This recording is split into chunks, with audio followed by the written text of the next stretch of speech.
Prazer renovado, seja bem-vindo. Vamos aí discutir o direito penal, uma aula recheada de jurisprudências, estudando princípios, vendo o que mais cai em provas de concurso, especialmente na OAB, as jurisprudências dos tribunais superiores, Supremo Tribunal Federal, Superior Tribunal de Justiça, doutrina moderna sobre o tema, com pesquisa relacionada ao que os doutrinadores mais vêm trazendo de inovação em relação ao direito penal sobre a matéria. Vamos aí para mais um encontro. Na aula passada falamos já, deu início, pontapé inicial sobre a questão dos princípios, e na aula de hoje vamos dar prosseguimento sobre essa disciplina, sobre os princípios de direito penal, princípios que vão limitar o poder punitivo do Estado. Nós vimos que tem uma doutrina moderna que traz como princípio basilar, que vai dar fundamentação aos demais princípios, são três princípios. O princípio da legalidade, o princípio da dignidade da pessoa humana e o princípio da culpabilidade. Vimos na aula passada o princípio da legalidade, vimos o princípio da dignidade da pessoa humana e hoje passaremos ao estudo do princípio da culpabilidade, bem como vamos ver outros princípios. Me permita, então, uma apresentação através de slides para facilitar a nossa caminhada acerca do tema, já direcionando para o princípio da culpabilidade. Nós vemos aí que o princípio da culpabilidade, ele acaba comportando três conceitos distintos. Em três momentos, nós vamos nos deparar com a culpabilidade.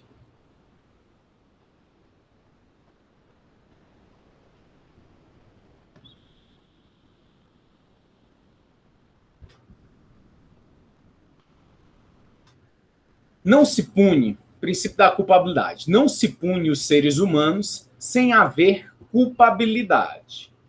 Não serão punidas as pessoas se não for demonstrado que houve culpabilidade. Vamos ver o sentido dessa culpabilidade.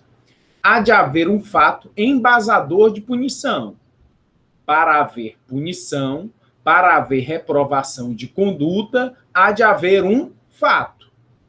Tem que haver um fato para embasar qualquer tipo de punição. Então, vamos verificar que fato foi esse, para, enfim, poder ou não responsabilizar uma pessoa.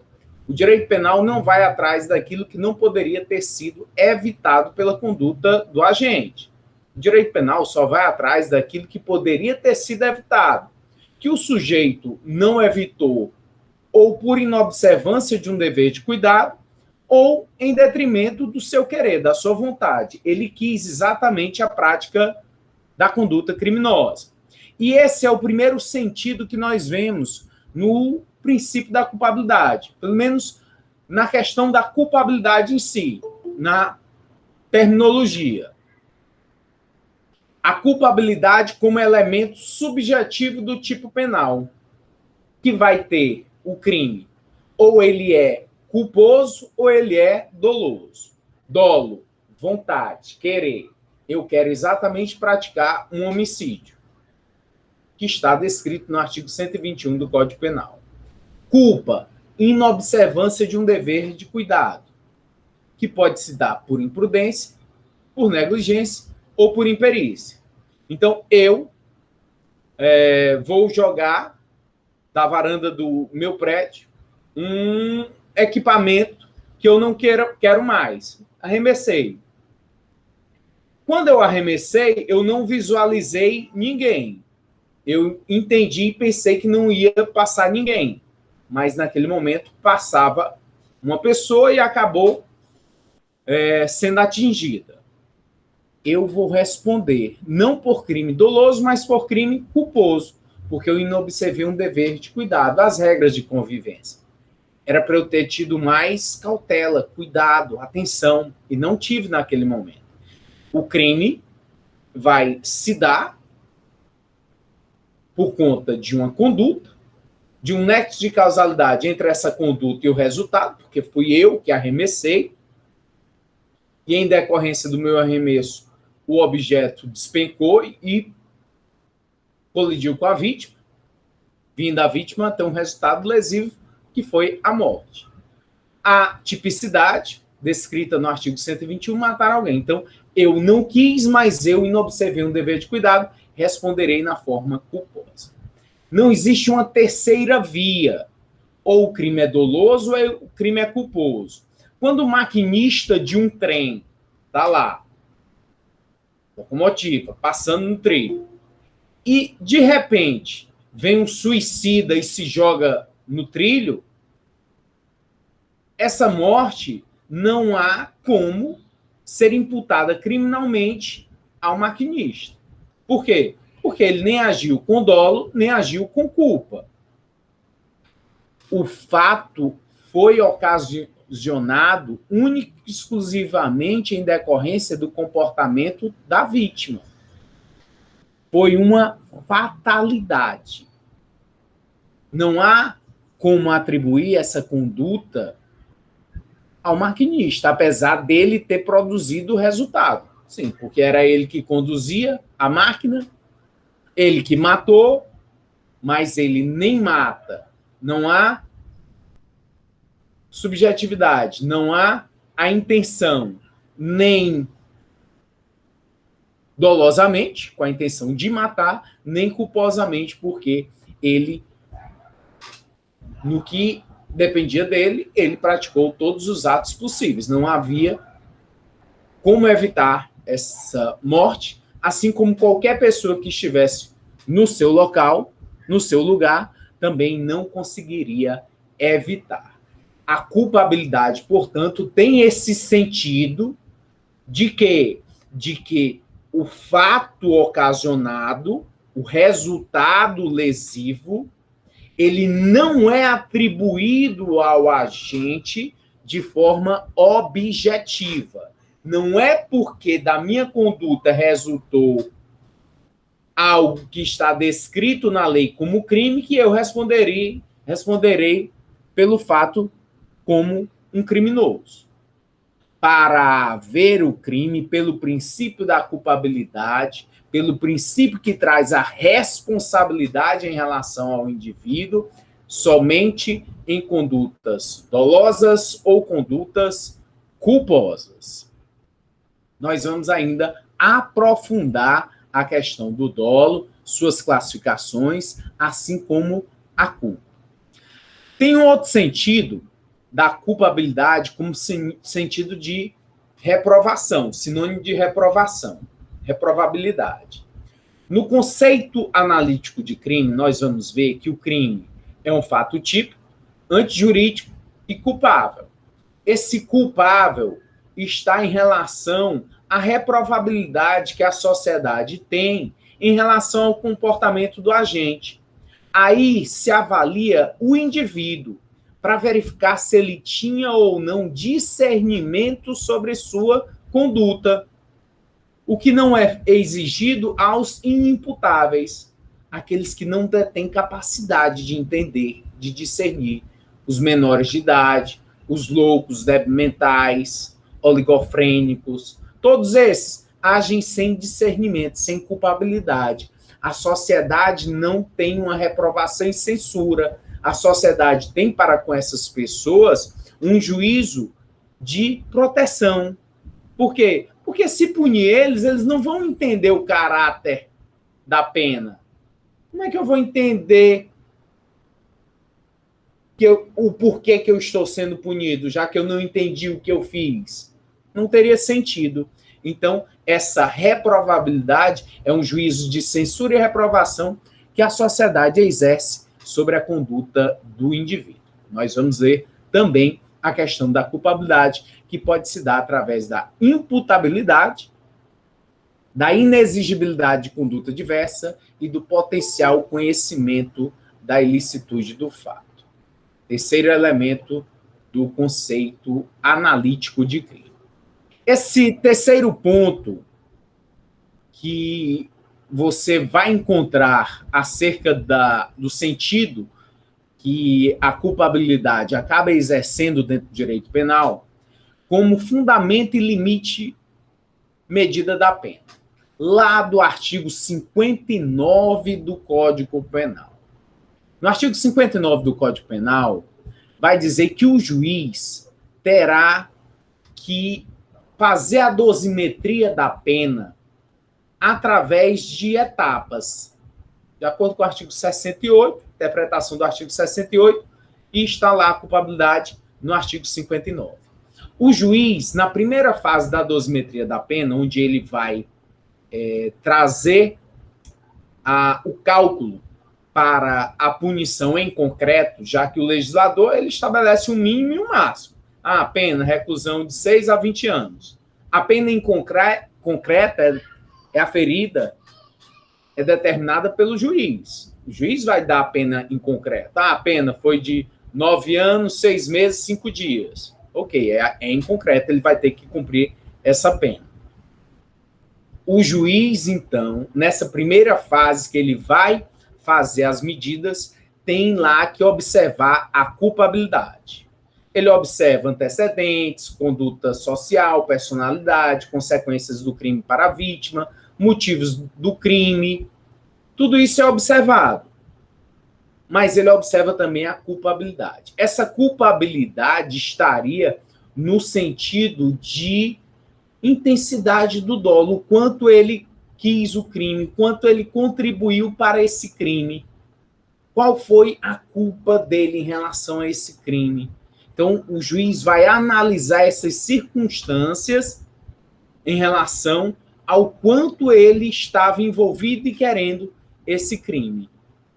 Então, a culpabilidade estaria aí nesse sentido, que também nós vamos ainda estudar no artigo 59. Outro exemplo, você está vendo aí um carro no slide cheio de raios. Imagine que é você dirigindo seu veículo automotor pela estrada e, de repente, num dia de chuva, cai um raio justamente no seu veículo. Você, com o carro desgovernado, porque você está lá na direção, mas o carro perdeu o controle, mas é você que está acelerando na direção e você não consegue frenar e acaba invadindo a outra pista, colhendo um casal de motoqueiros. E agora? Você agora virou um criminoso, um bandido, vai responder processo criminal, vai responder uma pena, ou lá do Código de Trânsito, do artigo 302? Claro que não.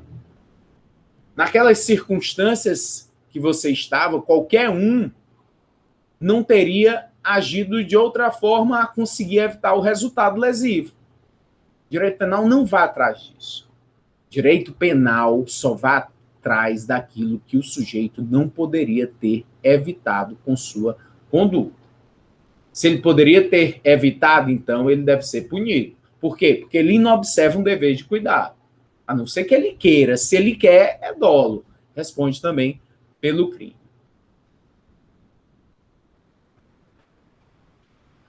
Doutrina. Princípio da culpabilidade. Só pode ser punido penalmente o autor do fato que podia comportar-se de forma distinta, conforme o direito, e não se comportou.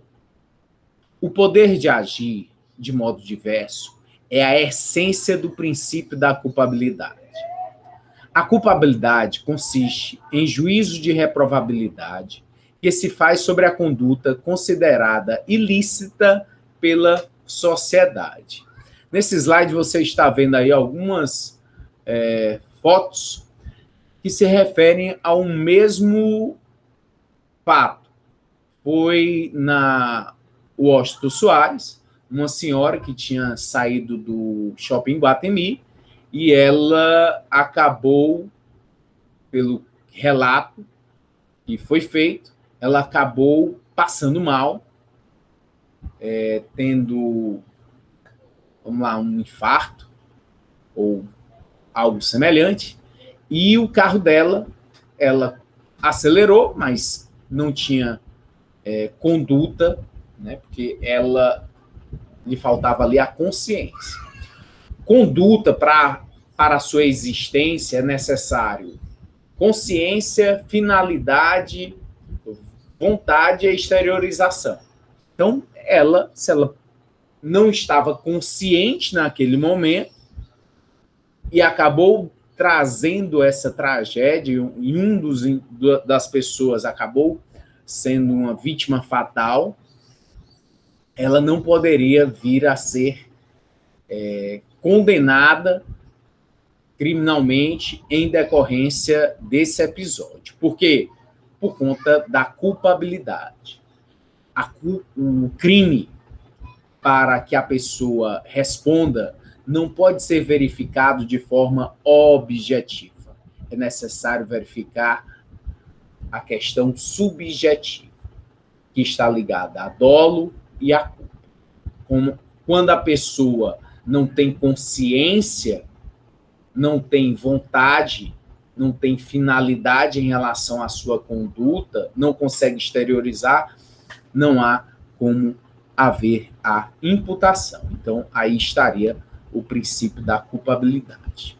Mas da doutrina, a exigência de um juízo de reprovação jurídica que se apoia sobre a crença fundamentada na experiência da vida cotidiana, de que ao homem é dada a possibilidade de, em certas circunstâncias, agir de outro modo. No direito penal, inspirado pelo princípio da culpabilidade, a responsabilidade objetiva do agente não tem lugar. Dolo ou culpa. Proibição de responsabilidade penal objetiva, ancorada no princípio da culpabilidade, nullum crime, nulla pena sine culpa. Não há crime nem pena sem culpabilidade.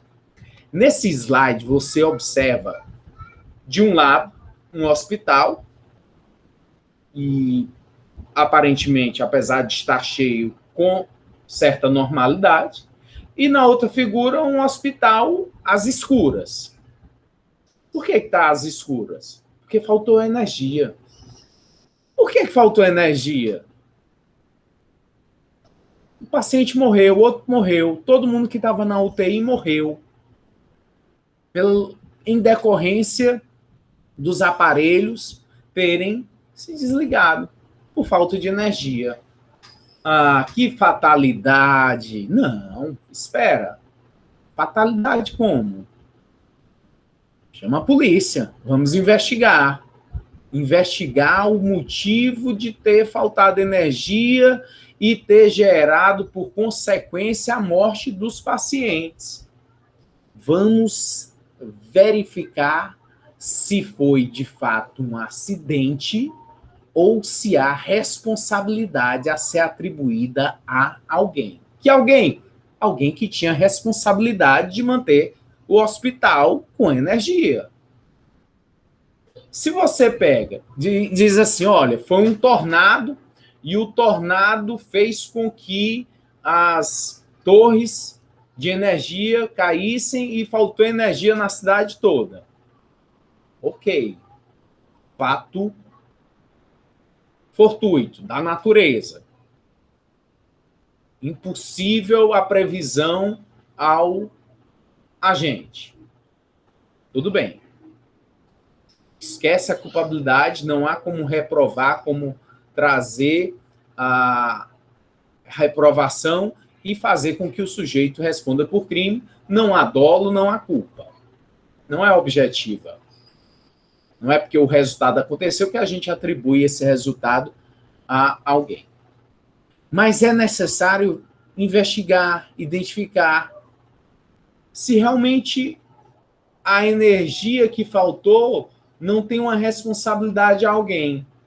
Se foi o dono do hospital que deixou de pagar a conta. E deixou de pagar a conta porque quis.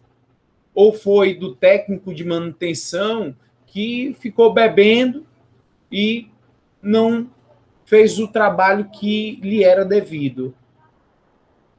E isso cabe ao quê?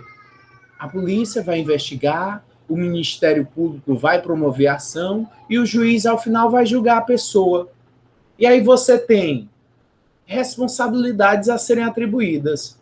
Ou verificar se a responsabilidade foi do técnico, porque aí você vê a conduta dele, um nexo de causalidade entre o que ele praticou e o resultado lesivo. Você verifica o proprietário do hospital, se era dele a responsabilidade, se era do secretário de saúde porque não forneceu verbas ao hospital público e por isso houve o corte de energia.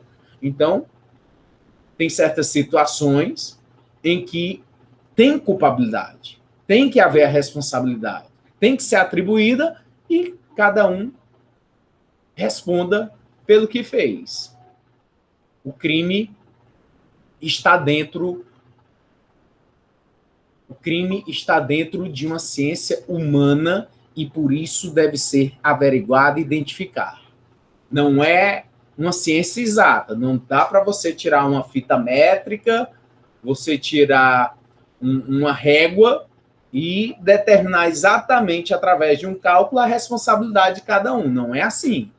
A partir do momento que há um fato que trouxe resultado lesivo, se investiga, pega-se a miúde, testemunhas, provas, colheita, para verificar se realmente houve o crime ou não.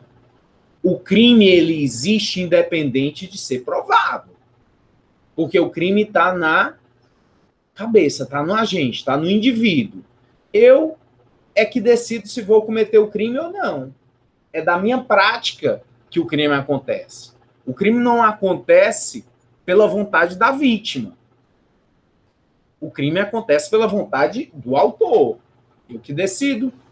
Sem mim, não há crime. Porque eu que tenho que decidir se vou praticar o crime ou não. Provar a minha conduta, o que eu fiz, é outra história. Às vezes o Estado não consegue trazer elementos suficientes que convençam o juiz de que aquele foi realmente o autor do fato.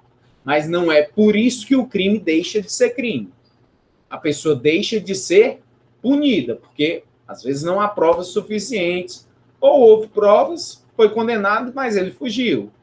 Direito penal, a punição é um dever poder do Estado, mas nem sempre acontece, mas não deixa de ser crime.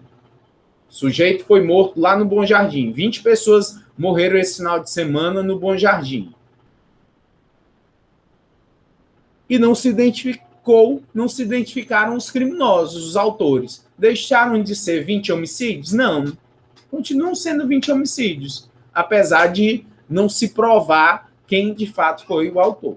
Você consegue a materialização, saber que houve a morte, saber que foi um homicídio, mas não consegue a identificação do autor, mas não deixa de ser um crime. Vamos aí para o slide de número 4. Professor, pois não? deixa eu só tirar uma dúvida antes de eu entrar no próximo. Fica à vontade. Estou escutando. Pronto. Professor, em relação à responsabilidade aí, no caso de um hospital, porque eu sei que o hospital público, a responsabilidade é objetiva do Estado, né? Agora, sendo o hospital particular, ocorrendo um crime, a morte, quando eu vou entrar com a ação, eu entro com a ação contra o CNPJ do hospital, não é isso? Como é? Em primeiro lugar, obrigado pela pergunta, pelo questionamento. Não existe essa responsabilidade objetiva em relação ao crime, tanto faz ser em rede pública quanto rede particular. Não existiria essa responsabilidade objetiva. O Estado tem uma responsabilidade objetiva em relação a questões cíveis, em relação a sendo demonstrado que houve a omissão do Estado, que houve uma negligência do Estado, sim, o Estado tem que indenizar a Vítima, os familiares da vítima. Ok, mas é na questão cível, que tem o Estado, é a sua responsabilidade objetiva, conforme o artigo 37 do texto constitucional, que depois ele tem a possibilidade de haver uma ação regressiva contra o agente público que tenha praticado o fato, que tenha determinado essa consequência lesiva para um terceiro. Mas para o direito penal, direito criminal, saber o que foi o crime, se houve crime ou não, independe de ter sido um hospital público ou privado. Na mesma situação, faltou energia. Aí você vai investigar por que faltou energia. Quem é o responsável? Quem são os responsáveis? Por que faltou energia? Aí vai no hospital particular. Não foi porque não pagaram energia, não pagaram a conta. Não pagaram a conta e houve o corte, as pessoas sabiam que haveria o corte e mesmo assim mantiveram pessoas lá na internação na UTI. Gente, isso é responsabilidade. Essas pessoas, o diretor matou todas essas pessoas. Todos aqueles que poderiam ter impedido o resultado e não o impediram, responderão criminalmente. Da mesma forma, o hospital público. Se o diretor tinha conhecimento e nada fez, se era o secretário de saúde e nada fez, se era o governador do estado e nada fez, cada um vai responder. Responde criminalmente. Basta o quê? Basta você fazer um nexo de ligação entre a conduta e o resultado. O que quer dizer isso? Saber se essa conduta que você está analisando, que é a conduta do governador do estado, se essa conduta do governador foi suficiente, foi relevante para fazer com que o resultado tivesse sido ocasionado. Então, você faz um nexo causal, um nexo subjetivo, que tem também a limitação em relação ao dolo e à culpa. Verificar se a ação do governador, em detrimento de ter faltado energia no hospital público, se ele agiu com dolo ou se ele agiu com culpa. Dolo, vontade, culpa, inobservância e dever de cuidado. E aí você caracteriza a responsabilização de cada agente. Ah, professor, mas para iniciar tudo isso, no caso é uma investigação policial ou no caso o Ministério Público, né? Porque Perfeito. eu estou entendendo que tudo isso vem antes da ação, é isso? A investigação, em casos como esses, é necessária para trazer a miúde, para trazer elementos suficientes para que o Ministério Público promova a denúncia, promova a ação penal. Morreram pessoas na UTI por força da falta de energia, ok. Então, a materialidade tem que ser colhida, a perícia tem que ser realizada. Vai ter que haver a perícia, identificar qual foi a causa morte. Essas pessoas morreram em decorrência da falta de energia ou foi outro problema já que a pessoa teve e a morte não foi ocasionada por força da energia? Perícia vai dizer.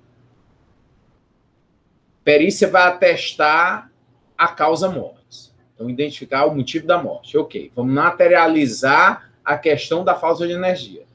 Vamos ouvir pessoas que estavam no local, pessoas que tomaram conhecimento que iria ser cortada a energia naquele exato momento. E que pessoas não tiveram qualquer ação em relação à remoção dos pacientes, não tiveram nenhum cuidado. Então, a gente vai identificando, colhendo dados, colhendo informações, colhendo indícios, provas. E, ao final, o delegado de polícia, que instaurou o inquérito através de uma portaria, pegou, portaria, aos tantos dias, tendo chegado ao meu conhecimento que ocorreu o fato tal, aí vamos tomar as seguintes diligências, pronto. e instaura o inquérito policial na forma de portaria, ok? E aí ele vai colher, formalizar tudo que vier em relação às diligências que ele fizer. E aí passa, ao final do procedimento, a um relatório final, encaminha para o Ministério Público. O Ministério Público vai verificar se aquele inquérito tem, de fato, indícios suficientes para que ele possa denunciar e promover a ação em relação aos agentes que foram responsáveis pela morte dos pacientes. E, ao final, o juiz, já depois, havendo devido processo legal, com os meios necessários para a defesa, trazendo o princípio da ampla defesa, do contraditório, ao final o juiz, com base na sua livre convicção em relação às provas, ele julga e possa vir a condenar os responsáveis. Espero aí ter elucidado o seu questionamento.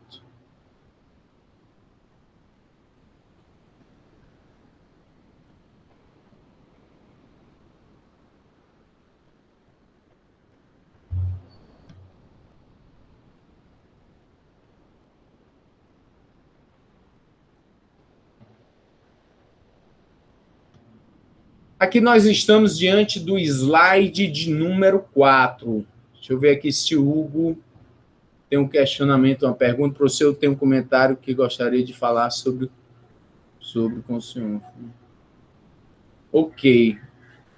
Hugo, você fica à vontade. Se for... Professor, boa tarde. Boa tarde.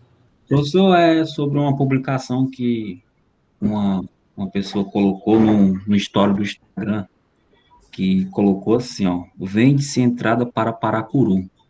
Aí nessa imagem ela colocou foto de comprovante de endereço da Enel. Aí isso chamou minha atenção, porque eu acho que isso é uma conduta... Ela já colocou isso porque a gente está num decreto, né? Isolamento, tem barreiras sanitárias que você não pode ter ligação municipais, isso chamou minha atenção. Aí eu fui procurar no Código Penal se isso era uma conduta assim que podia ser crime, né? Porque ela está favorecendo as pessoas a entrar nos municípios, tentando infringir uma maneira, enganar, você está entendendo? Vendendo documentos de comprovante de endereço. Aí eu acabei vendo isso como um crime contra a saúde pública, lá no artigo 268, 268. Ok. Pode ser que haja a possibilidade de ser enquadrado nesse crime que você está descrevendo, bem como em algum crime relacionado à fraude. Então, tem que verificar o conteúdo dos documentos que ela está confeccionando para verificar se poderia também ser enquadrado em algum crime de fraude ou apenas nesse crime contra a saúde pública. Tem que checar bem e verificar para fazer o enquadramento correto. É porque chega no carnaval, as pessoas querem ir para a praia, para o litoral, e tem um Paracuru, que é muito chamativo nessa época. Aí, como o decreto não permite, tem as barreiras que não permitem fazer essa transição, aí só mediante comprovação de endereço, aí estão fazendo essa venda de comprovante de endereço para poder entrar. Eu acho uma conduta não legal, não certa. Perfeito. E aí poderia também vir a tipificação penal em relação à desobediência, mas teria que parar e analisar os diversos dispositivos penais para ver a possibilidade se realmente a conduta se encaixa, se enquadra em algum tipo penal, ou se é apenas um ilícito administrativo. Vamos aí ao slide número 4, que traz princípios constitucionais. Esse slide está lá em material, na página da Unifor, no EAD, que vocês têm acesso. O princípio, que uma parte da doutrina moderna chama de princípio, que são princípios derivados. O primeiro princípio que nós vamos tratar é o princípio da insignificância, ou também chamado de princípio da bagatela. Qual a origem?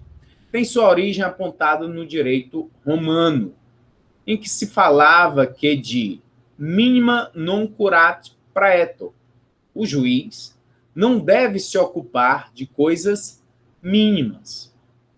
No campo do direito penal, acredita-se que o doutrinador, o alemão Klaus Rochin, que introduziu esse princípio lá em 1964. O direito penal não deve se preocupar com bagatelas, isto é, a configuração de uma infração penal exige que haja uma ofensa de alguma gravidade ao bem jurídico protegido. A aplicação há de ser criteriosa, cautelosa e casuística. A simples alegação de que o bem subtraído é de ínfimo valor não é suficiente para o reconhecimento da insignificância. Eu acredito que você já tenha ouvido em diversos momentos falar do princípio da insignificância. Fulano de tal acabou sendo inocentado, acabou não indo preso em detrimento de ter sido verificado que o fato foi insignificante. Mas aí, o que vem a ser esse insignificante? O que é insignificante? Insignificante é aquilo que é incapaz de lesar o bem jurídico. Ou se lesiona é de forma ínfima, insignificante mesmo. E aí você vai ter o seguinte pensamento: bom, o legislador penal, ele trouxe dispositivos incriminadores para condutas insignificantes? Não, ele não fez isso, ele não perdeu tempo. O legislador não perde seu tempo trazendo ao texto legal condutas insignificantes. Se o legislador colocou dentro do texto legal, dentro do Código Penal, é porque é para ser significante. Não vai perder tempo. Então, você tem lá o artigo 155 do Código Penal que trata do crime de furto. Subtrair para si ou para outro em coisa alheia móvel. Pena, reclusão de 1 a 4 anos. O indivíduo levou uma barra de chocolate do supermercado. Furtou uma barra de chocolate do supermercado. Qual o valor de uma barra de chocolate? R$4. Uma barra de chocolate de R$4. O quanto é capaz de lesar o patrimônio do proprietário do supermercado, do dono do mercadinho? O quanto a polícia, a estrutura do Estado vai se mobilizar por conta de um furto de uma barra de chocolate? Comparecer ao mercadinho, transportar esse indivíduo até a delegacia, lavrar um auto de prisão em flagrante, delegacia cheia, passar lá 3 horas na delegacia, fazer com que esse indivíduo fique às custas do Estado, comendo, bebendo, e em um sistema prisional absolutamente caótico, que não cabe mais ninguém, fazer com que o Ministério Público, o Poder Judiciário, que estão lá abarrotados de processos, que se enche mais ainda com novos procedimentos, e aí o promotor, o juiz, perdendo tempo por conta de uma barra de chocolate. Professor, mas isso fica impune, fica sem nada? Não precisa de direito penal para isso. A intervenção do Estado deve ser mínima na vida da sociedade. O Estado não deve se preocupar com condutas insignificantes. O furto de uma barra de chocolate é insignificante. Professor, Pois não? o que o senhor está falando me faz comparação à interpretação da lei penal que a gente viu mais cedo sobre declaração restritiva, que quando a lei fala muito de uma coisa que podia ser resolvida, que não traz tanto perda ao patrimônio.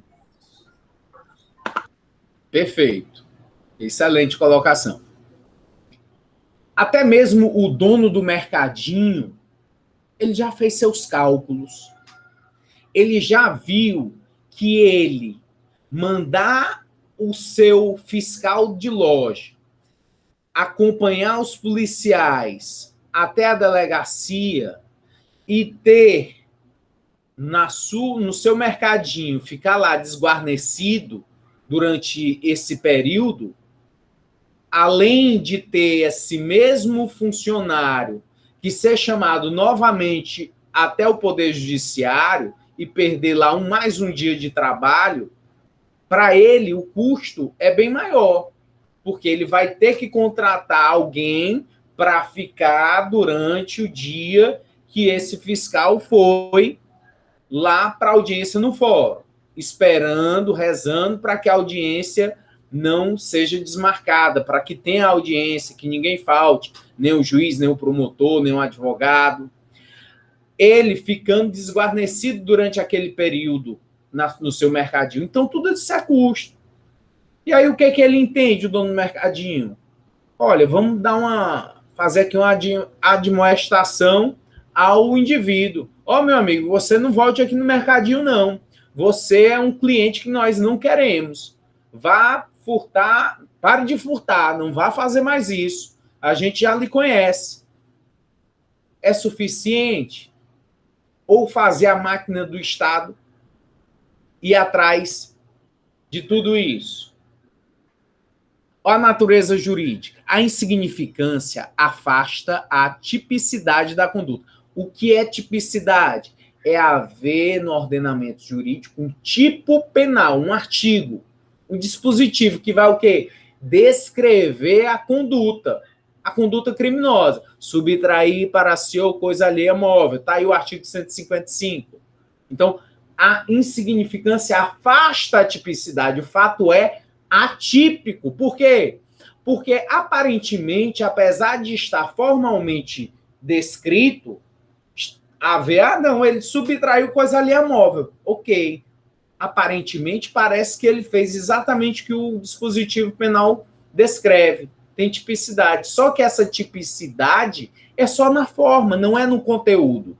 Falta tipicidade material, que é o quê? Contrariar princípios que estão previstos na própria Constituição, que é da intervenção mínima, que é o princípio da insignificância ou da bagatela. A insignificância afasta a tipicidade da conduta, que passa a ser vista sob o âmbito formal e material. Na tipicidade formal, analisa-se se o fato ocorrido se amolda à norma penal, que funciona como uma forma padrão, para que se analise se o fato é típico ou não. Já a tipicidade material exige, além de que a conduta se encaixe na norma, que haja relevância da lesão ou da ameaça de lesão ao bem jurídico. Se a lesão ou a ameaça de lesão forem ínfimas, não haverá tipicidade material, por incidência do princípio da insignificância. A tipicidade formal, basta haver a justa posição entre o que foi praticado e o que está descrito na lei como crime. Mas não basta isso para haver o crime. É necessário analisar a tipicidade material, de conteúdo, saber se esse fato não contraria, fazer com que ele responda criminalmente, não contraria os princípios já postos no texto constitucional. O princípio da insignificância, ele não está expresso no artigo 5º da Constituição, mas ele é implícito, ele é decorrente, fundamentado pela própria doutrina, decorrente do princípio da intervenção mínima, porque o juiz ele não deve estar se preocupando de condutas insignificantes. Quando você tem o princípio da insignificância, e agora você como estudante de direito, você vai poder, a cada caso que lhe chega ao conhecimento, dar ênfase a ele, fundamentando, embasando, através da doutrina de jurisprudências, o motivo desse indivíduo não ser enquadrado, dele não responder por crime. Imagine uma pessoa que foi até a farmácia Pague Menos e subtraiu um protetor solar. Protetor solar no valor de R$34. Poxa, e agora? A pessoa saiu da loja e os funcionários pegaram essa pessoa. Então está vindo até a delegacia o funcionário que observou o momento do furto e está vendo uma composição da Polícia Militar que conduziu todo mundo até a delegacia. No plantão da delegacia está você, delegado de polícia, que vai analisar o caso. E aí você ouve o condutor, o policial, ouve as testemunhas, funcionários do mercadinho, e vai ouvir o acusado. E aí você pega e diz, olha, o meu entendimento é que não houve crime. Não houve crime porque o bem é de um valor insignificante. Que o Código Penal não trouxe dispositivos penais para condutas que não são capazes de lesar o bem jurídico de terceiro. Que a conduta é ínfima. Por quê? Porque o valor não vai afetar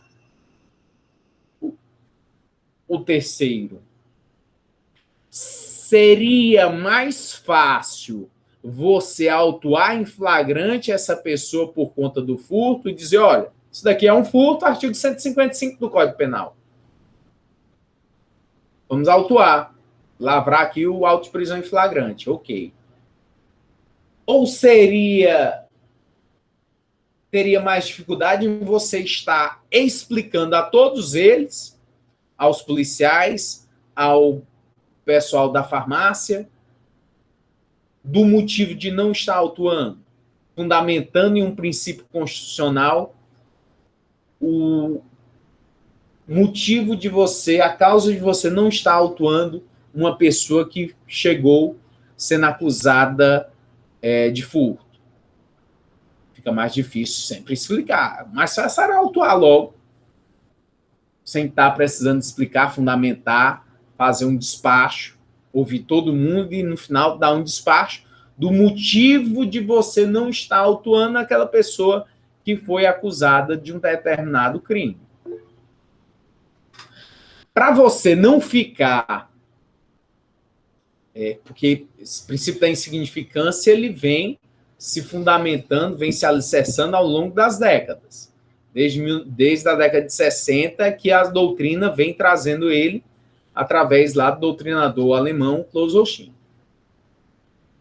O Supremo Tribunal Federal, por tantas divergências, por conta principalmente dos valores, qual é um valor insignificante? Qual é o valor? É um salário mínimo? É 10% do salário mínimo? É quanto? Então, não estabeleceu um patamar. Algumas turmas de tribunais superiores têm valores determinados. 10% de salário mínimo. Não, um salário mínimo. Dependendo do caso. Cada caso deve ser analisado. Cada caso é único. Nosso direito é humano, então é necessário avaliar. Mas o Supremo Tribunal Federal, para não deixar o intérprete tão à mercê de casos que chegassem a eles, para o operador de direito ter alguns vetores, o Supremo Tribunal Federal determinou alguns requisitos, que chamou de vetores, para interpretação do caso concreto em relação ao princípio da insignificância. Que vetores foram esses? Houve um habeas corpus, houve um caso em concreto, o Supremo Tribunal Federal passou a reconhecer a insignificância de determinada conduta da seguinte forma. Primeiro, mínima ofensividade da conduta do agente. Mínima ofensividade da conduta do agente. Ausência de periculosidade social da ação. Reduzido grau de reprovabilidade do comportamento. Inexpressividade da lesão jurídica causada. Notem, portanto, que o valor da coisa subtraída e o princípio da insignificância não está apenas para crimes contra o patrimônio. Nós vamos já ver que qualquer bem jurídico que esteja protegido pelo direito penal é passível de haver a interpretação para verificar se a conduta de fato foi ou não insignificante. Então, todos os bens jurídicos. Patrimônio, também. Então, a inexpressividade de lesão jurídica causada. O quantum, você vai analisar o quanto, o valor. Esse valor foi ou não insignificante? Vamos apreciar aqui o valor. Não, esse valor foi significante. E não é um valor que você vai interpretar em detrimento da vítima daquele caso. Não. É um valor insignificante de pessoas medianas, de um número indeterminado de pessoas. Se não fosse assim, quando você subtraísse o carro do Abílio Diniz, proprietário do grupo Pão de Açúcar, seria insignificante. Então, não é em detrimento apenas da pessoa e do patrimônio que ela possui. Não. Um número indeterminado de pessoas, aquele valor é ou não considerado insignificante. E aí você analisa a mínima ofensividade da conduta do agente. Como é essa mínima ofensividade da conduta do agente? O sujeito foi te furtar, foi te roubar a barra de chocolate que tu estava comendo, estava na metade. É aquela mesma barra de chocolate que eu falei, que custava R$4 do mercadinho. E você estava já comendo a metade, mas ele foi lá para tomar de ti. E ele foi com a arma de fogo. Foi mínima ofensividade? Não. O cara chegou com a arma de fogo para tomar o chocolate. Isso é mínimo? Não. Vejam que a conduta do agente ela é nociva, ela é ofensiva, ela causa risco, causa uma probabilidade de dano muito grande à vítima. Isso tem o quê? Que ser avaliado. A ausência de periculosidade social da ação. Esse sujeito, ele é contumaz?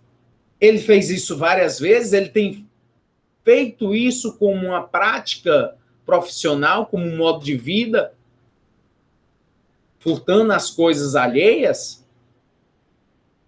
Se a resposta for não, não é insignificante. Porque ele está praticando isso sempre. É um contumaz, é um modo de vida. Ele sempre vai fazer isso. Isso a sociedade não tolera, a sociedade reprova. O reduzido grau de reprovabilidade do comportamento. O sujeito subtraiu o valor que era o dinheiro ali, embora pouco, mas o dinheiro com que aquele aposentado tinha para comprar seus medicamentos. E ficou sem. E teve uma consequência dolorosa para a vítima. Então, tem que ser reduzido esse grau de reprovabilidade. Olha aqui algumas ações que chamam a atenção do Supremo Tribunal Federal, que acabou condenando 3 indivíduos em ações distintas. Um pelo furto de um par de chinelos, o outro pelo furto de 15 bombons e um outro por um furto de 2 sabonetes. 2 sabonetes. Em decorrência de quê? De ter analisado os requisitos e esses indivíduos, eles não estiveram enquadrados dentro dos requisitos. Ou porque a ofensividade da conduta do agente foi comprovada, ou por conta da periculosidade social do indivíduo, ou por conta da reprovabilidade do comportamento, ou em decorrência mesmo da expressão do valor. Mas no caso não seria, mas estaria dentro dos 3 primeiros requisitos estabelecidos pelo Supremo Tribunal Federal.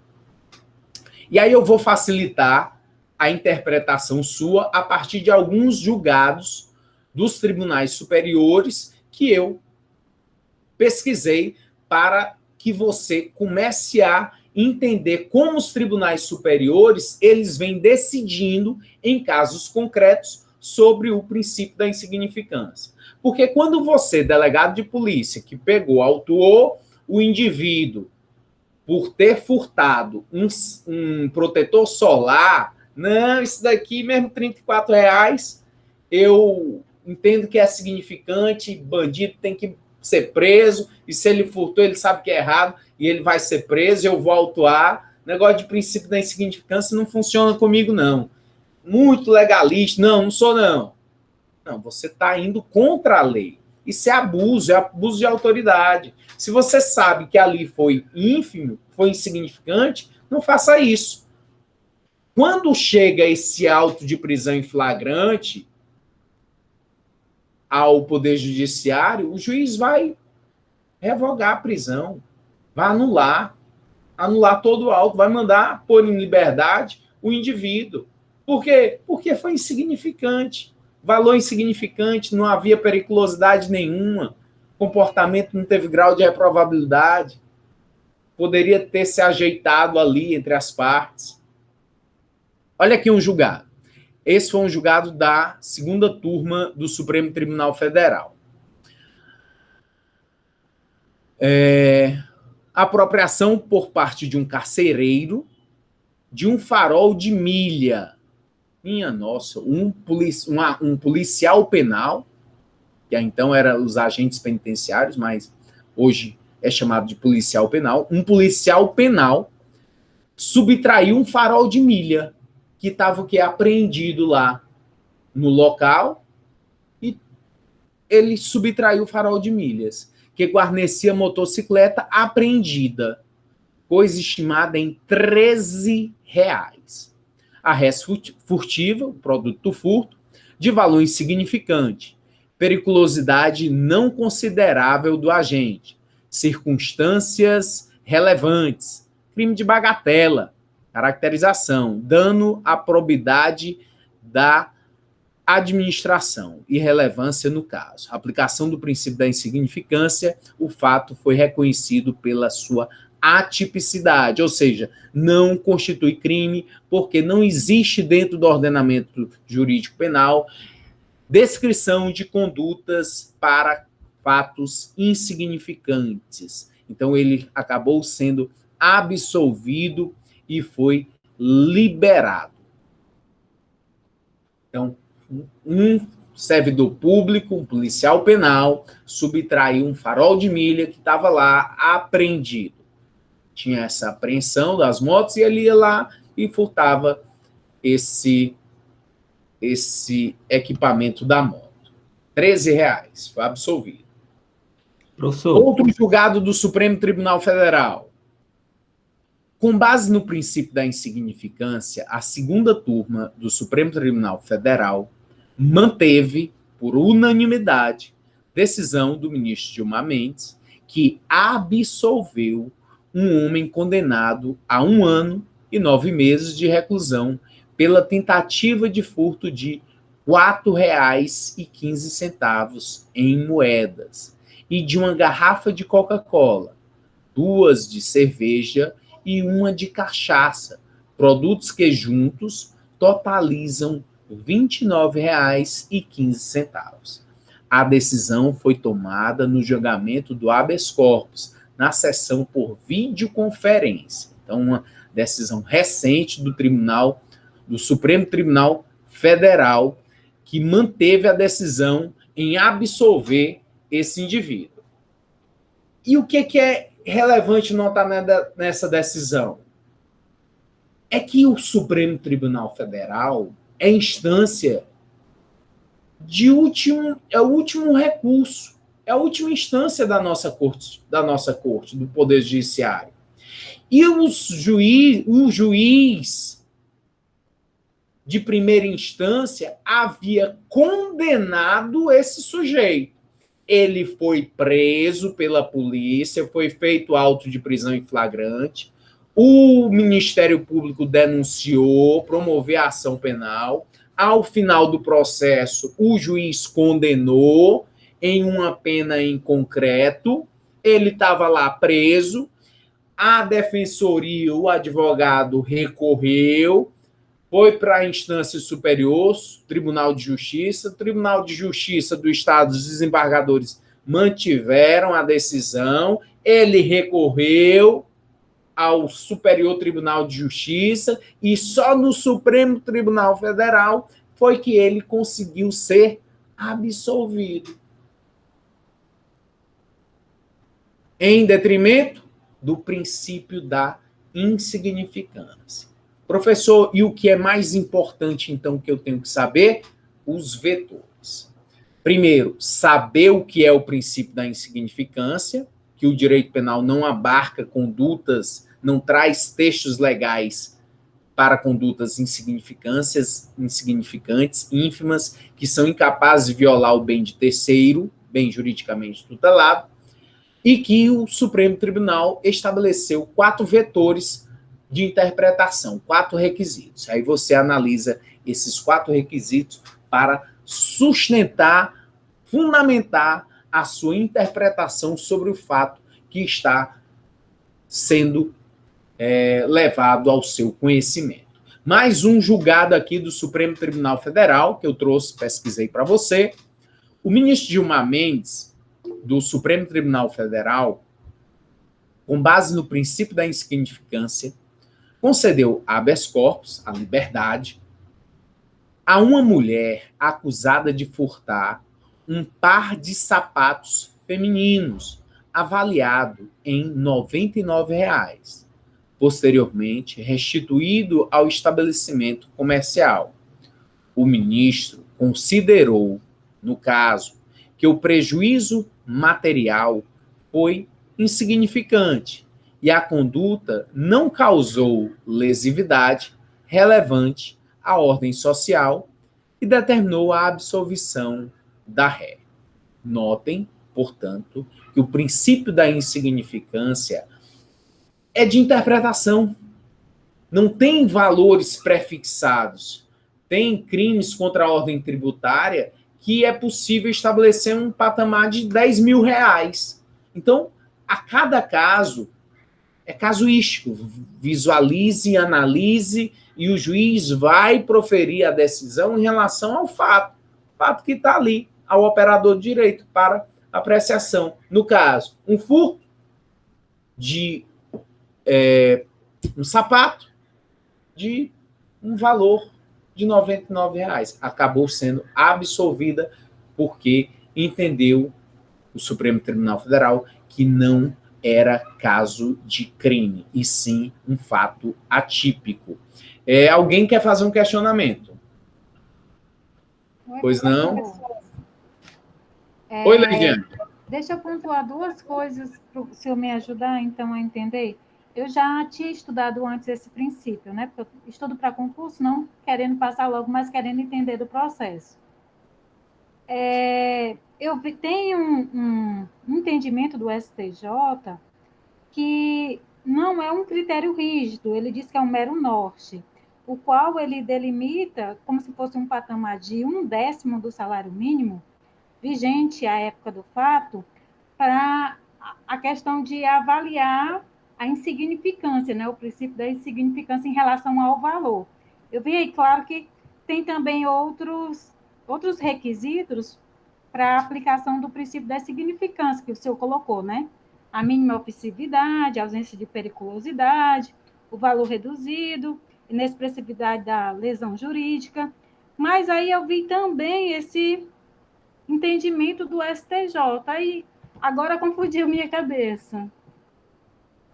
O entendimento que seja 1/10 do salário mínimo, 10% do salário mínimo. Isso, exatamente. Não é 10%. É 1/10, isso. 10% do salário mínimo. Perfeito. você encontra algumas turmas, os tribunais superiores, eles se dividem também em turmas. E aí cada turma vai fazendo seu entendimento, fazendo sua jurisprudência. E aí você vai encontrar divergência também entre as turmas. No mesmo tribunal, você encontra ainda divergência sobre a questão de valores. Esse 1/10, 10% de salário mínimo, de uma turma do STJ, ou seja, todas as questões, Leidiane, que chegam para essa turma de julgamento do Superior Tribunal de Justiça, ele já tem prefixado na turma que é 10% de salário mínimo. Então, se chegar lá, ele já sabe, não, até 10% de salário mínimo a gente considera insignificante. Acima disso, nem adianta vir para cá. Mas não há uma súmula vinculante, uma jurisprudência que vá determinar os juízes que estão abaixo, na hierarquia entre as cortes, juiz de primeira instância, juiz de segunda instância, os tribunais superiores, não há qualquer jurisprudência que vincule a decisão dos juízes em relação a um patamar, um valor prefixado em relação ao que deve ser avaliado em relação ao princípio da insignificância. Como valor. O outro ponto era em relação àquele caso que o senhor falou aí do agente penal, né? Policial penal agora. Isso, que ele furtou algo de uma moto com valor inexpressivo. Perfeito. Aí eu lhe pergunto, a moto estava sob custódia da administração pública. Perfeito. Né? Mas eu vi também um entendimento que não cabe esse princípio aos crimes contra a administração pública. Então, não é o caso? Eu vou trazer uma tabela aqui na aula de hoje, já a gente vai chegar nela, que traz a questão dos crimes contra a administração pública, o entendimento, se cabe ou não. E aí você vai ficar estarrecida, porque para alguns crimes, o Supremo Tribunal Federal entende de um jeito, o Superior Tribunal de Justiça entende de outro. E aí você acaba tendo que saber o que um tribunal está entendendo e o que o outro não está entendendo. Então, há uma divergência em relação a alguns temas relacionados ao princípio da insignificância. Eu vou demonstrar aqui para você em uma tabela. E eu estou rindo porque, na minha época de estudante, quando eu estudava para concurso, não tinha isso não, Leidiane, mas agora tem. E aí você tem que saber o que o Supremo Tribunal Federal está pensando, o que o STJ está pensando, o que a doutrina diz, o que a lei fala. Vida de estudante, hoje em dia, é difícil. Mas isso para os concursos, quanto mais elevado o concurso, maior o nível, aí sim você vai ter que entender os pensamentos, né? Se você for para um concurso da magistratura, do Ministério Público Federal, magistratura federal, aí não tenha dúvida que você tem que ter o conhecimento exato da doutrina moderna, dos tribunais superiores, o que um tribunal pensa, o que o outro diz. Aí você tem que estar super afiado, porque os estudantes ali é de braçada em braçada para ter toda essa compreensão da matéria. Ok? Mas estou aqui na força, minha solidariedade. E eu lembro também, Leidiane, que você ficou ali naquela questão das fontes com o Kleber Masson, que é um doutrinador de mão cheia. Professor, mas o senhor está aí falando sobre uma doutrina moderna, eu estou aqui com o Kleber Masson. E aí, professor, em vez de o senhor estar explicando e tornando minha vida mais simples, você está complicando, porque era mais fácil estar só com a doutrina tradicional. Mas é isso, porque quando você vai e briga por uma questão de concurso, você tem que estar sabendo a doutrina moderna, a doutrina tradicional e focar muito na doutrina moderna. Né? Não estou querendo complicar, não, mas é porque a vida hoje em dia do estudante está complicada. E o direito penal, desculpa que devagar um pouquinho, mas o direito penal, ao longo dessa última década, ele se especializou mais ainda, se aprofundou mais ainda, e isso é bom. Bom para o professor, que é um desafio constante em relação a estar pesquisando e está trazendo sempre conceitos novos. Pois não, Hugo, desculpa aí se eu me alonguei demais. Sem problema, professor. Professor, então qual o entendimento que prevalece? Aquele que é mais moderno? Porque são bem diversificados. Olha,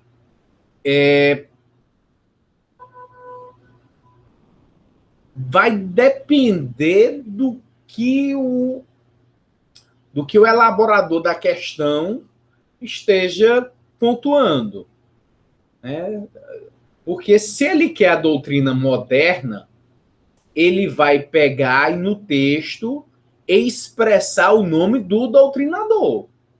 Segundo fulano de tal, entendimento, ele faz isso. Se ele nada disser, então é a doutrina tradicional. Aí você não tem que se preocupar muito. Não, tá lá. E como é o que você vai se portar e começar a saber? É com treino. Quanto mais você estiver treinando resolução de questões e visualizando qual é a banca que está elaborando a questão, você começa a se familiarizar até na forma que determinada instituição elabora as provas. A CESP. Aí você vai identificando. Mas aí é treino. Sempre questões de resolução de concurso. Não deixe de estar sempre resolvendo questões de concurso assim que finalizar o estudo de alguma matéria. Outro julgado aqui do Supremo Tribunal Federal, em relação ao princípio da insignificância, o ministro Celso de Mello acatou recurso da Defensoria Pública de São Paulo e reconheceu estarem presentes, no caso de tentativa de furto de chocolate, os requisitos para reconhecimento do princípio de insignificância. No caso, uma mulher tentou furtar barras de chocolate, avaliadas em R$ 97. O juízo da primeira instância rejeitou a denúncia contra a acusada, apontando a atipicidade material da conduta, diante do valor insignificante dos produtos. Quando chega lá no Supremo Tribunal Federal, pode ter certeza, em algum momento, essa pessoa foi condenada. Em algum momento houve a condenação ou a absolvição. Alguém está inconformado com a decisão. Alguém está pensando de forma totalmente contrária. Por isso é que há o recurso. Lógico. Se alguém está recorrendo, é porque está inconformado da decisão. Alguém decidiu, alguém está pensando de forma equivocada, trazendo o quê? Trazendo fundamentação jurídica, embasamento distinto. E aí cabe o quê? Interpretação. E aí você vai fazendo o quê? Vai catalogando entendimento, jurisprudência, para fundamentar seu pensamento. Outro julgado aqui do Superior Tribunal de Justiça. Alguns julgados, entre os casos levados à apreciação do Superior Tribunal de Justiça, por exemplo, encontram-se processos de tentativa de furto de peças de salame, avaliados em R$ 55,76, barras de chocolate, o pessoal adora barra de chocolate, no valor de R$ 39,92, e frasco de shampoo no valor de R$ 17.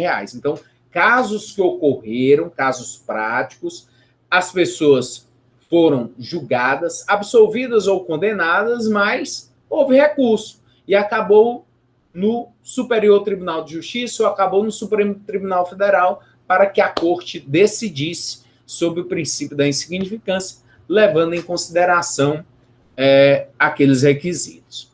E aí eu vou fazer aqui a interpretação sobre o furto famélico.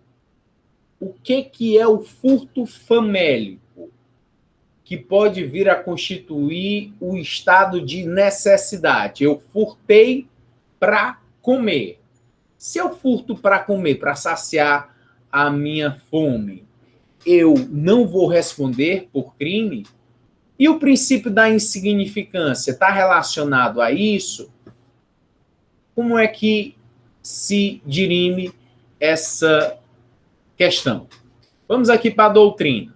Furto famélico ou necessitado. O furto necessitado ou famélico é aquele cometido por quem se encontra em situação de extrema miserabilidade, necessitando de alimento para saciar a sua fome e ou de sua família. Não se configura, na hipótese, o crime, pois o estado de necessidade exclui a ilicitude do crime. Lá do artigo... O estado de necessidade está no artigo 24 do Código Penal. Dificuldades financeiras, desemprego, situação de penúria, por si sós, não caracterizam essa discriminante, que é o estado de necessidade. Do contrário, estariam legalizadas todas as subtrações eventualmente praticadas por quem não estiver exercendo atividade laborativa, por quem não estiver trabalhando. Caso a conduta venha a lesar de modo insignificante o bem jurídico protegido, não há que se falar em tipicidade material, o que transforma o comportamento em atípico, ou seja, indiferente ao direito penal, e incapaz de gerar condenação ou mesmo de dar início à persecução penal. Ok. Nós vamos analisar o conceito de crime ainda, mas eu vou trazer aqui para tentar explicar essa situação entre o furto famélico e o princípio da insignificância. A primeira coisa que você vai analisar em relação ao crime, fato típico, conduta. A conduta, não, subtraiu um pão. Subtraiu o pão para comer, tá. Conduta. Nexo de causalidade entre a conduta e o resultado. Não, foi o sujeito que entrou lá na panificadora e conseguiu furtar um pão e levar. Tá, agora a tipicidade. Haver um tipo penal que descreva essa conduta. Existe no ordenamento jurídico algum tipo penal que descreva a conduta de subtrair um valor de 10 reais? Não, porque isso é insignificante. O valor é insignificante. É incapaz de lesar o bem jurídico protegido. É ínfimo. É bagatelar. Ok. Então, exclui-se o crime por falta de atipicidade. Então, primeiro você analisa a tipicidade, porque não tem no ordenamento jurídico um tipo penal que vá descrever essa conduta, porque é insignificante, porque o valor é insignificante. Ok, não houve crime. Beleza. Então, aí está o princípio da insignificância. Quando a gente fala em furto famélico, para caracterizar estado de necessidade, é porque o valor foi significativo. Imagine que o indivíduo furtou carne do supermercado, uma carne de primeira, uma carne importada, no valor de R$200. Vamos supor que foi um valor de R$200, R$300, um valor mais alto. Esse indivíduo que furtou porque estava com fome, ele pode alegar o estado de necessidade. O estado de necessidade previsto no artigo 24 do Código Penal, ele é uma causa de exclusão da ilicitude. segundo elemento do crime, exclusão da ilicitude. Não há crime quando o sujeito pratica o fato em estado de necessidade, porque ele vai salvar-se de perigo não causado por ele. Então ele come para matar a fome. Tá, mas já pensou no Brasil, se todo mundo que tivesse com fome fosse no supermercado e furtasse uma carne, furtasse alguma coisa, ia virar um caos. Então, só é possível alegar o estado de necessidade famélico. Eu furtei para me alimentar, porque senão eu ia morrer. Em casos extremos. O sujeito está perdido no meio da floresta e ele não encontrou mais nada e ele pulou, entrou dentro de um sítio lá e furtou frutas, furtou mantimentos do dono proprietário da casa, arrombou a porta e furtou. Aí sim poderia ser alegado o estado de necessidade, porque ele não tinha outra maneira. Mas se não for assim, simplesmente furtei porque eu queria matar minha fome, não responde por furto. E aí, estado de necessidade, nós vamos ver mais à frente, quando do estudo das causas de exclusão da ilicitude. Mas, por enquanto, já dá para entender que uma coisa é insignificante, e isso vem primeiro, essa avaliação, para depois você verificar se houve o furto famélico, furto por um caso de estado de necessidade. É possível na nossa legislação? Sim, mas de forma absolutamente excepcional. Furto de pequeno valor não se confunde com o princípio da insignificância. O furto de pequeno valor, ele gera consequência. Você responde por furto. Olha o que diz o parágrafo 2º do artigo 155. 155. Subtrair para si ou para outrem, coisa alheia móvel. Parágrafo 2º. Se o criminoso é primário e é de pequeno valor a coisa furtada, o juiz pode substituir a pena de reclusão pela de detenção, ou diminuí-la de 1 a 2/3, ou aplicar somente a pena de multa. Pequeno valor da coisa subtraída. Deve dar-se, isso daqui é a doutrina, deve dar-se pela consideração de vários fatores, dentre eles o efetivo prejuízo sofrido pela vítima, a avaliação da coisa e o salário mínimo vigente à época do fato, do furto. Então, não se deve colocar o princípio da insignificância de forma a se vulgarizar, de forma a tudo é insignificante, nada mais tem valor, ou mesmo que tenha um valor pequeno, é insignificante e ninguém mais deve ser preso por conta de subtrações de objetos de pequeno valor. Não se pode fazer isso. Se realmente for insignificante, não tem crime, porque não há um tipo penal, não há descrição que se justapõe a isso, para coisas ínfimas.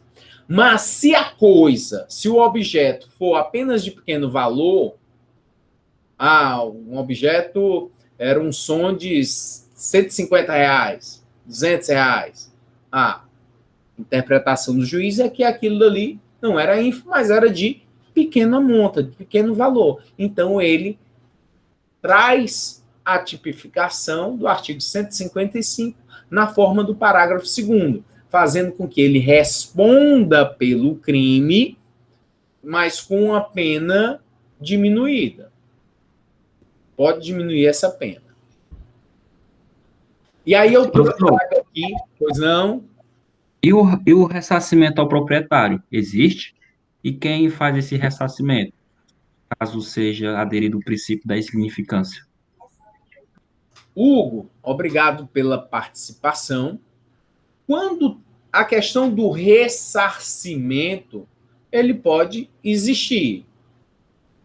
Quando a coisa é de fato ínfima, não é necessária para que se entenda que o fato foi insignificante. Não há essa exigência.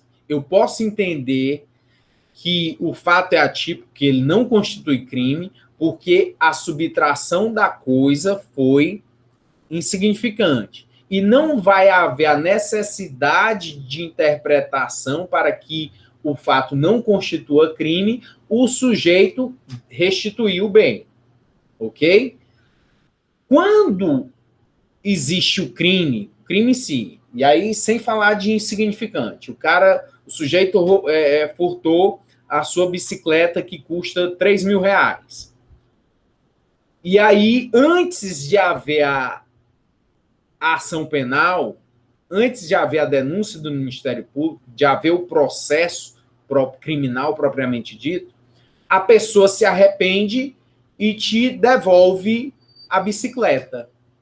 Isso é chamado de arrependimento posterior. É uma causa de diminuição da pena. Ok. Nós vamos ver mais à frente, mas é o arrependimento posterior. Creio que esteja lá pelo artigo 16 do Código Penal. Se essa restituição da tua bicicleta for durante o processo crime, aí não é um arrependimento posterior.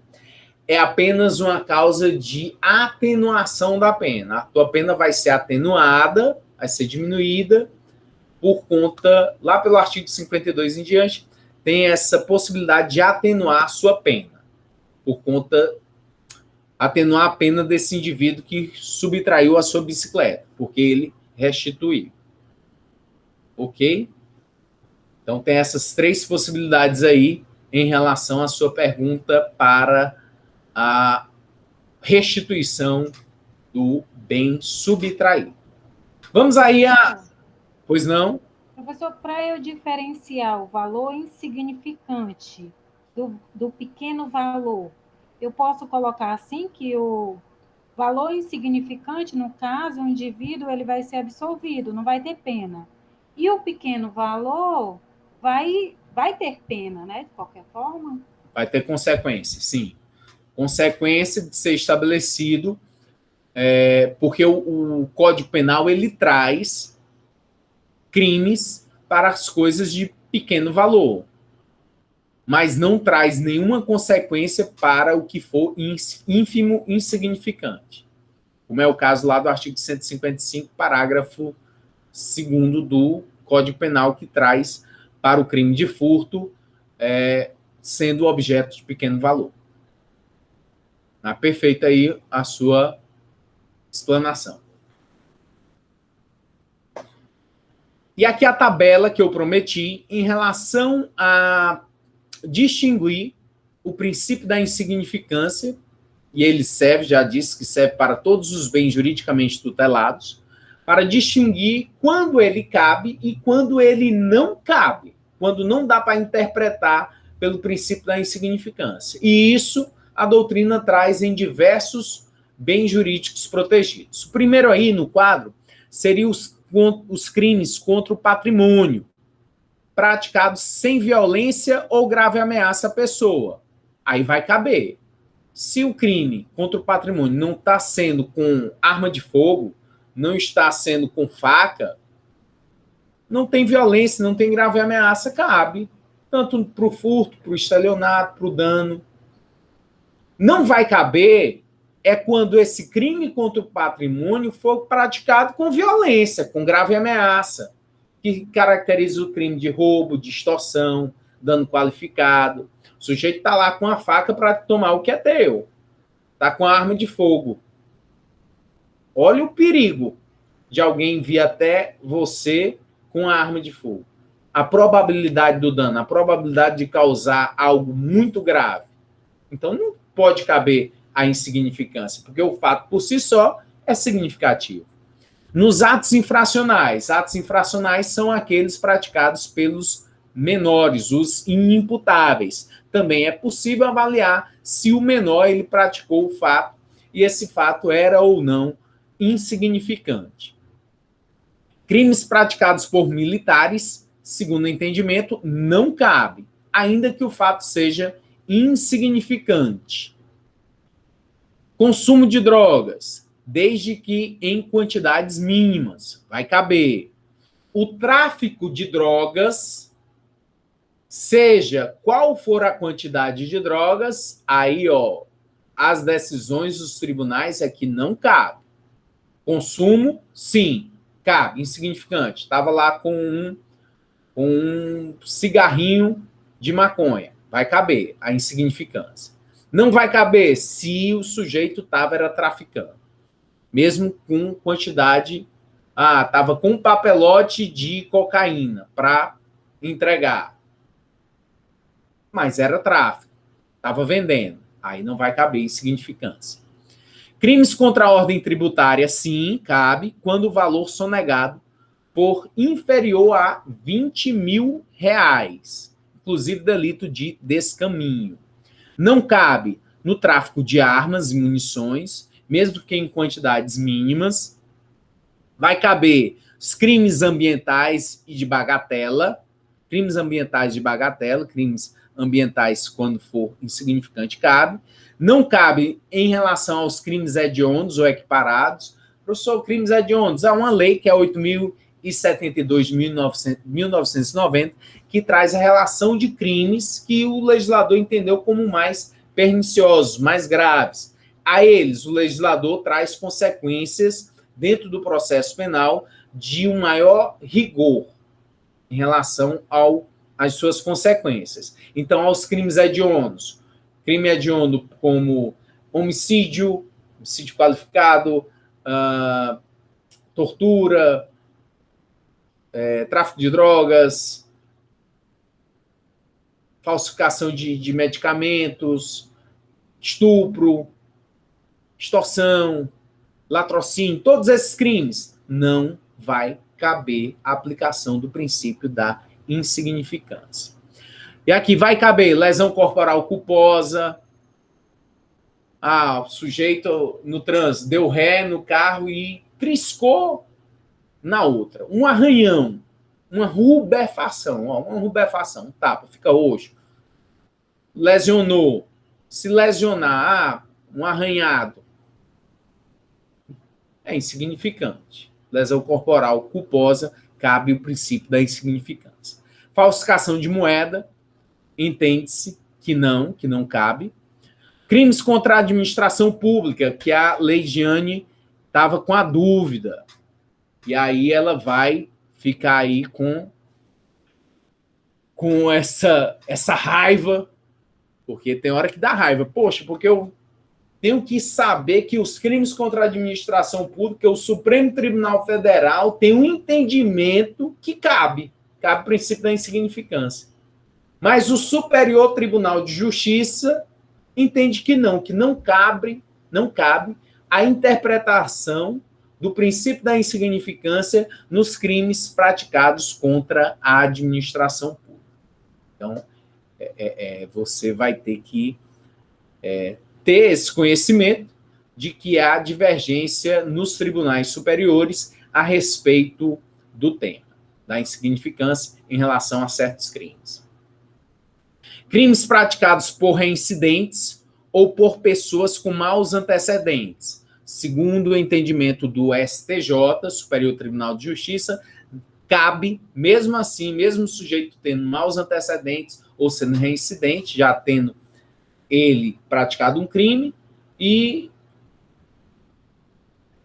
reincidente, sujeito praticou um crime, foi condenado, e após essa sentença penal com trânsito em julgado, ele vem e comete um novo crime. Ele é considerado reincidente. Para o STJ, Superior Tribunal de Justiça, cabe, mesmo assim, a interpretação da insignificância para o caso concreto que o sujeito tenha praticado.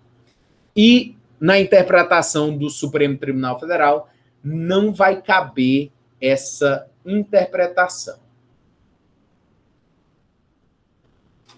Para nós finalizarmos, a doutrina tem uma classificação entre insignificância própria ou imprópria, a bagatela própria ou imprópria. O que seria a bagatela própria? Está regida pelo princípio da insignificância, que exclui a tipicidade material. Ok. Então, a bagatela própria é o que nós temos tradicionalmente. Você analisa o caso e o princípio da insignificância, ele, em detrimento do conteúdo ser insignificante, do fato praticado, o fato que você praticou é insignificante, a bagatela é própria.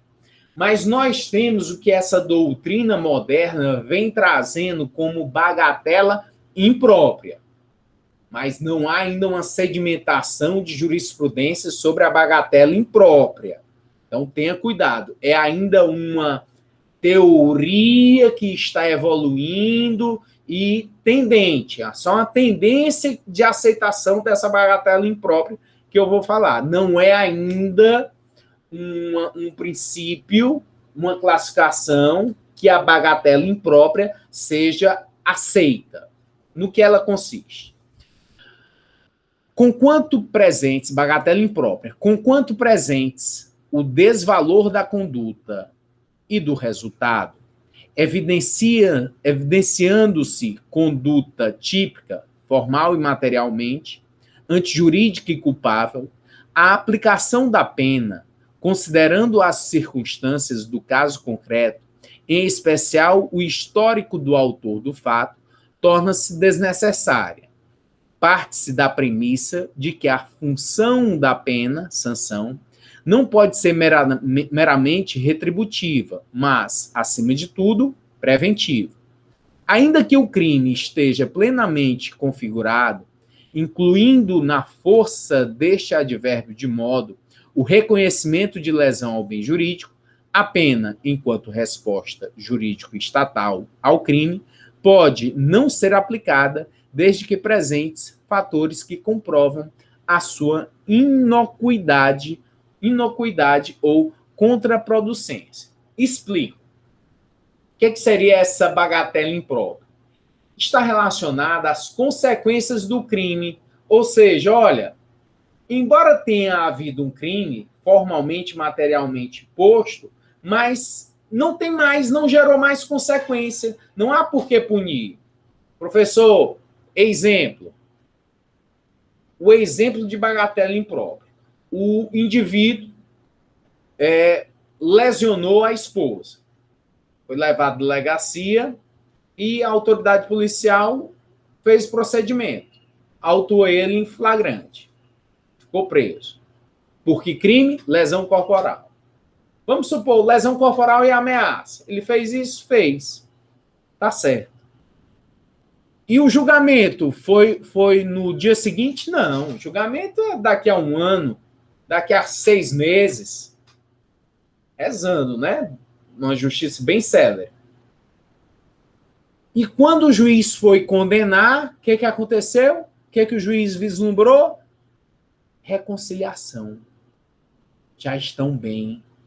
Ela apaixonada pelo marido, o marido apaixonado por ela, pediu perdão, fez tudo no mundo para reconciliar. E o juiz está ali para condenar ele em uma sentença penal condenatória para impor uma privação de liberdade, ou impor uma restrição de direitos. E aí o que o advogado argumentou? Bagatela imprópria. Porque a consequência é ínfima, é insignificante, não tem mais, não existe. Então a doutrina vem trazendo essa ideia da bagatela imprópria. Não vem sendo aceita até hoje, não sei amanhã, mas até hoje, os tribunais superiores não têm aceito essa doutrina, essa tese, essa teoria da bagatela imprópria para inocentar o sujeito pelo motivo da consequência da ínfima, já não fazer mais sentido. Os juízes têm ainda condenado os réus.